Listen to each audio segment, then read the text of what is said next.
Hello, আসসালামু আলাইকুম। আজকে বন্ধুদেরকে সঙ্গে নিয়ে টক এবং কাঁচা আম দিয়ে তৈরি করে খেলাম ভর্তা। তো এই ভর্তাটা কি করে তৈরি করলাম তাই ভিডিওর মধ্যে আমি আপনাদেরকে দেখাবো। তো ভর্তা তৈরি করার জন্য সর্বপ্রথমে কাঁচা আমগুলোকে ভালো করে কেটে পরিষ্কার করে ধুয়ে নিয়ে তারপর পাতলা পাতলা করে কেটে নেওয়া হইতাছিল।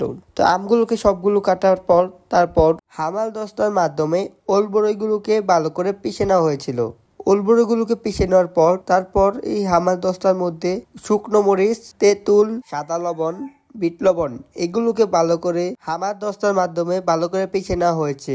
তারপর পিষে নেওয়া মশলা এবং পিষে নেওয়া ওলবড়িগুলোকে পাতলা করে কেটে নেওয়া আমের মধ্যে দিয়ে সামান্য পরিমাণ চিনি দিয়ে ভালো করে হাত দিয়ে মেখে নেওয়ার পর দেখুন কি সুন্দর একটা ভর্তা তৈরি হয়েছে। এই ভর্তাটা আমার সব বন্ধুরা যে কিভাবে চেটে পুটে খেয়েছে তা আপনারা দেখলে বুঝবেন। দেখুন আমার এই বন্ধুটা কিভাবে ভর্তা খাইতেছে। তো প্রিয় ভাই বোনেরা, আজকের এই ভর্তার রেসিপিটা কেমন ছিল অবশ্যই কমেন্ট করে জানাবেন। তো আজকের জন্য বিদায়, আসসালামু আলাইকুম।